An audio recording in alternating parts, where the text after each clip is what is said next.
Hello everyone.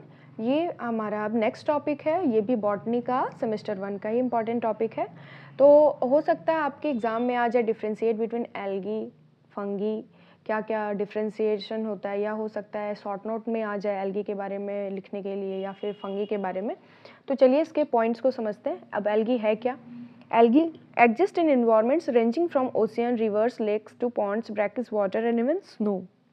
Algae ऐसा चीज़ है ना, ओशियंस में भी मिल सकता है, रिवर्स में भी, लेक्स में भी, पॉन्ड्स में भी, ब्रैकिश वाटर में भी, स्नो में भी मिल सकता है। Algae are usually green but they can be found in variety of different colours. Algae जो है ना ग्रीन कलर का होता है, अलग अलग कलर में भी मिल सकता है, पर ऐसा नहीं है कि क्योंकि हम लोगों ने पढ़ा है रेड एल्गी भी होते हैं, उसके बाद साइनोबैक्टीरिया के बारे में जो पढ़ा है जिसको हम लोग ब्लू ग्रीन एल्गी भी कहा जाता है। For instance, algae living in snow contain carotenoid pigments in addition to chlorophyll, hence giving the surrounding snow a distinctive red hue. अब जब हमने बात किया स्नो में एल्गी मिल रहा है तो उसके अंदर एक खास पिगमेंट प्रेजेंट होता है जिसको हम लोग कैरोटेनॉइड पिगमेंट कहते हैं। अब वो जब क्लोरोफिल के साथ मिलता है तो वहाँ के सराउंडिंग स्नो जो होते हैं उसको एक अलग ही रेड कलर का अपीयरेंस देता है, रेड ह्यू। नेक्स्ट है कैरेक्टरिस्टिक्स ऑफ एल्गी। क्या क्या कैरेक्टरिस्टिक्स हैं एल्गी के? Specific general characteristics of algae are common in plants as well as animals. कुछ general characteristics हैं जो plants और algae दोनों के लिए common है, जैसे plants और animals के लिए common है। देखते हैं हम क्या क्या है। Algal cells are eukaryotic। पहला तो algal cell eukaryotic होते हैं। Algae can photosynthesize like plants and they possess specialized structure and cell organelle। Algae अब ग्रीन कलर का तो वो फोटोसिंथेसिस भी कर सकता है आसानी से। उसके पास बहुत सारे ऑर्गेनल्स प्रेजेंट होते हैं जैसे कि सेंट्रियोल हो गया, फ्लैजिला हो गया, ये सारे found only in animals. The algal cell wall consist of mannans, cellulose and galactans. ये सारे कुछ सब्सटेंस होते हैं जो एल्गी के सेल वॉल में प्रेजेंट होते हैं, मैनन्स, सेल्यूलोज एंड गैलेक्टियंस। अब कुछ ऐसे जनरल कैरेक्टरिस्टिक्स हैं एल्गी के बारे में। एल्गी आर फोटोसिंथेटिक, इसको आप लिख ही दें क्योंकि ये इजी भी पॉइंट है और लिखना भी आसान है। एल्गी फोटोसिंथेटिक होता है। एल्गी यूनिसेलुलर भी हो सकता है, मल्टीसेलुलर भी हो सकता है। एल्गी के पास cell wall, algae lack a well defined body, उसके पास कोई वेल डिफाइंड बॉडी नहीं होता है। कुछ रूट लाइक स्ट्रक्चर होते हैं, स्टेम लाइक, मतलब समझिए कि उसमें लीव्स वगैरह सब एब्सेंट ही होता है, और कुछ बिल्कुल प्रॉपर रूट, स्टेम और लीफ का डेवलपमेंट नहीं होता है उसमें। Algae are found where there is adequate moisture, और ये भी बात है एल्गी उस जगह पे पाया जाएगा जहाँ पे मॉइस्चर अच्छे खासे अमाउंट में प्रेजेंट है। Reproduction in algae occurs in both asexual and sexual form. Algae में रिप्रोडक्शन सेक्सुअल भी हो सकता है और असेक्सुअल भी। असेक्सुअल में रिप्रोडक्शन स्पोर फॉर्मेशन के हेल्प से होगा। Algae are free living, algae free living है, although some can be symbiotic relationship with other organism. वो खासकर एल्गी फ्री लिविंग फॉर्म में पाए जाते हैं, पर कुछ ऐसे होते हैं जो सिम्बायोटिक रिलेशनशिप के साथ रहते हैं, जैसे एल्गी लाइकन का हमने पढ़ा है symbiotic relationship. However, other type of blue-green algae can be toxic to human beings। अब ऐसा नहीं है कि एल्गी सिर्फ हमारे लिए यूजफुल ही है, हार्मफुल भी है। जैसे ब्लू ग्रीन एल्गी है वो ह्यूमन बींग्स के लिए टॉक्सिक है। They can either be neurotoxic. Neurotoxic का मतलब हमारे रेस्पिरेटरी या नर्वस सिस्टम को इतना हार्म करता है कि वो पैरालाइज भी कर सकता है। और हिपैटोटॉक्सिक, हिपैटोटॉक्सिक का मतलब होता है हमारे लीवर में प्रॉब्लम क्रिएट करता है। कुछ ऐसे हैं जो इंडिकेटर का काम करते हैं हमारे एनवायरमेंटल हेल्थ सिग्नलिंग में, पॉल्यूशन को मतलब कुछ बहुत जगह मतलब हमारे लिए हेल्पफुल भी हैं, जैसे इंडिकेटर है एनवायरमेंटल हेल्थ। जैसे आप लोगों ने पढ़ा होगा कि एल्गी लाइकेंस वगैरह जो है उस जगह पे ज़्यादा ग्रो नहीं करते हैं जहाँ पे पॉल्यूशन बहुत ज़्यादा होता है। ये बताता है कि पॉल्यूशन का एक्सटेंट कितना है आपके एरिया में। कुछ एग्जाम्पल्स दिए हुए हैं एल्गी के, जैसे कि यूलोथ्रिक्स, फ्यूकस, पोरफायरा, स्पायरोगायरा, ये सारे कुछ एग्जाम्पल्स हैं। अब एल्गल बायोफ्यूल क्या होता है? Recent developments in science and technology have enabled algae to use a source of fuel। अब एल्गल बायोफ्यूल आप बेनिफिट्स में लिख सकते हैं, जैसे होता है ना फीचर्स ऑफ एल्गी, या फिर बेनिफिट्स, या फिर आप लोग कह सकते हैं जैसे पॉजिटिव पॉइंट्स क्या हैं एल्गी के। तो साइंस एंड डेवलपमेंट में अभी जितना साइंस में डेवलपमेंट हो चुका है, टेक्नोलॉजी बन चुकी है, यहाँ पे global demand for petroleum product and declining environment health have prompt their use. मतलब देखिए एल्गल बायोफ्यूल को, एल्गी को हम एज अ बायोफ्यूल भी यूज़ कर सकते हैं, आने वाले समय में वो पेट्रोलियम को भी रिप्लेस कर सकता है। अब टाइप्स ऑफ एल्गी हेडिंग डाल दें, उसके बाद लिखे रेड एल्गी। रेड एल्गी को रोडोफाइटा भी कहा जाता है।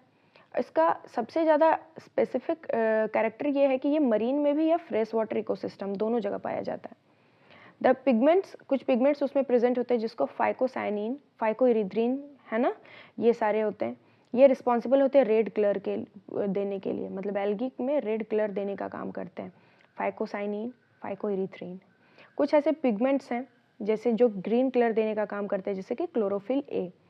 However they lack chlorophyll b और बीटा कैरोटीन। पर ये याद रखना है कि रेड एल्गी में क्लोरोफिल बी प्रेजेंट नहीं होता है और बीटा कैरोटीन भी नहीं होता है। ग्रीन एल्गी की बात करें, ये लार्ज होता है, उसका group primary photosynthetic pigment chlorophyll A and be present होता है। उसके बाद ऑक्सिलरी पिगमेंट, मतलब जो साइड में हेल्पिंग पिगमेंट, जिसको हम लोग ज़ेंथोफिल्स कहते हैं, बीटा कैरोटीन कहते हैं, ये सारे भी प्रेजेंट होते हैं। Higher organisms use green algae to conduct photosynthesis for them. बहुत सारे ऑर्गेनिज्म ग्रीन एल्गी, मतलब ग्रीन एल्गी से भी नाम से ही पता चल रहा है फोटोसिंथेसिस बहुत अच्छे तरीके से करेगा, और इसका सिम्बायोटिक रिलेशनशिप भी होता है अदर ऑर्गेनिजम्स के साथ। अब हो गया एल्गी का बात खत्म। अब आते हैं हम लोग फंगी पे। फंगी क्या है, इसका मीनिंग डेफिनेशन समझते हैं। फंगी सिंगुलर फॉर्म जिसका फंगस है, जिसको हम लोग मशरूम ग्रीक में कहते हैं। इसमें क्लोरोफिल नहीं होता है, थैलोफाइटिक प्लांट है, और due to absence of chlorophyll they are heterotrophs. और इसमें क्लोरोफिल नहीं होता है, इसीलिए इसको हेट्रोफाइट्स भी कहते हैं। हेट्रोफाइट्स मतलब जो दूसरे के पे डिपेंडेंट है अपने फूड के लिए। They grow in various habitats and so much diversity in their structure. अलग अलग हैबिटेट में पाए जाते हैं, अपने स्ट्रक्चर में, फिजियोलॉजी में, रिप्रोडक्शन में अलग अलग टाइप के कैरेक्टर्स को शो करते हैं। Their existence was found from fossil records of pre-Cambrian period। अब फंगी के बारे में पता कैसे चला था, तो फॉसिल्स के थ्रू पता चला था। Information from ancient literature indicates the fungi were used as food by human beings। अब यहाँ भी आप लोग पॉजिटिव पॉइंट्स में लिख सकते हैं कि it can be used as food, और एट प्रेजेंट मेडिसिन के लिए यूज़ किया जा रहा है, और भी बहुत सारे एक्सपेक्ट्स में यूज़ किया जा रहा है, जैसे कि बहुत सारे डिजीज़। और ये भी चीज़ है, अगर ये तो पॉजिटिव पॉइंट बता दिए, अब नेगेटिव पॉइंट्स में अगर लिखना हो कि क्यों हमारे लिए हार्मफुल भी है, तो हमारे फंगी जो है हमारे प्लांट्स को, हमारे क्रॉप्स को भी हार्म करता है, जैसे कि स्पॉट्स, रस्ट, स्मॉट हो सकता है, और ह्यूमन बींग्स में भी बहुत सारे जो हार्मफुल डिजीज़ कॉज कर सकता है, एस्परजिलोसिस, ब्लास्टोमाइकोसिस, ये सारे डिजीज़ हैं कुछ। अब कैरेक्टरिस्टिक्स ऑफ फंगी क्या है। फंगी कॉस्मोपोलिटियन है, डिस्ट्रीब्यूशन मतलब कहीं भी रह सकता है। कॉस्मोपोलिटियन का मतलब ही होता है उसका डिस्ट्रीब्यूशन, वो कहीं भी ग्रो कर सकता है। हेट्रोट्रॉफिक होता है नेचर में, है ना, क्योंकि उसमें क्लोरोफिल नहीं होता है। ऑटोट्रॉफिक और हेट्रोट्रॉफिक में मतलब आप लोगों को पता होगा, ऑटोट्रॉफिक जिसमें क्लोरोफिल है, अपने फोटोसिंथेसिस प्रोसेस वो खुद कर रहे हैं। हेट्रोट्रॉफिक मतलब जिसमें क्लोरोफिल नहीं है। On the basis of their mode of nutrition, they may be parasitic, saprophyte और symbionts। या तो वो पैरासाइटिक हो सकते हैं, सेप्रोफाइटिक हो सकते हैं, या सिम्बायोट्स भी हो सकते हैं। प्लांट बॉडी उनका यूनिसेलुलर भी हो सकता है ना, या फिर फिलामेंटस हो सकता है। एग्जाम्पल्स भी कुछ दिए हुए हैं। फिलामेंट्स, हाँ, ये हमारे एग्जाम में एक बार क्वेश्चन आया हुआ था, व्हाट इज़ हाइफी या व्हाट इज़ हाइफा, तो इसको आप लोग लिख लें, मतलब या ये हो सकता है स्मॉल क्वेश्चन में 2 मार्क्स वाले में आ सकता है, या शॉर्ट नोट्स में भी आ सकता है। तो ये फिलामेंट लाइक स्ट्रक्चर बना हुआ होता है फंगी में, जिसको हम लोग हाइफे कहते हैं, और ये इंटेंगल मास जो उसके ऊपर प्रेजेंट होता है उसको माइसेलियम कहते हैं। द हाइफा में भी असेप्टेट भी हो सकता है, मतलब जिसमें सेप्टा प्रेजेंट नहीं हो, without septa and containing many nuclei, जिसमें बहुत सारे न्यूक्लियाई हो पर सेप्टा नहीं हो। और सेप्टेट में जिसमें सिर्फ 1 मोनोकार्योटिक और 2 सिर्फ 2 न्यूक्लियाई प्रेजेंट हो सकता है। द सेप्टा बिटवीन सेल में भी different types of pores, micropore, simple pore. ये सेप्टा के अंदर बहुत सारे पोर्स भी प्रेजेंट होते हैं, जिसका नाम दिया गया माइक्रोपोर हो गया, सिंपल पोर हो गया, ये सारी चीज़ें। अब सेल सराउंडेड होता है डिस्टिंक्ट सेल वॉल से, खास, लेकिन स्लाइम मोल्ड्स में ऐसा नहीं होता है, और वो सेल वॉल जो बना होता है वो फंगल सेलुलोज से बना होता है, और उसका नाम क्या है, काइटिन। एंड कुछ ऐसे लोअर फंगीज होते हैं जिसमें सेल वॉल वो है वो सेल्यूलोज और ग्लूकैन का बना हुआ होता है, ठीक है। नेक्स्ट पॉइंट पे आते हैं।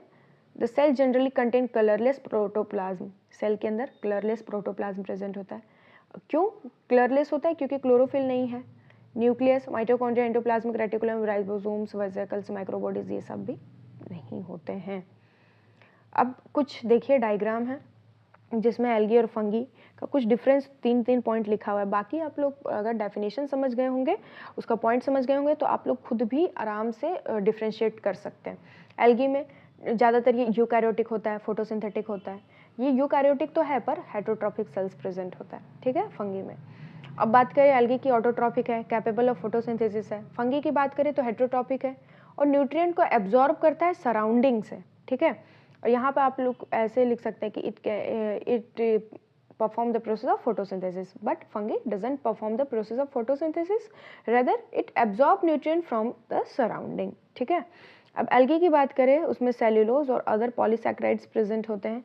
फंगी में काइटिन प्रेजेंट होगा और अदर कॉम्प्लेक्स पॉलीसैकेराइड्स प्रेजेंट होगा। तो ये था एल्गी एंड फंगी।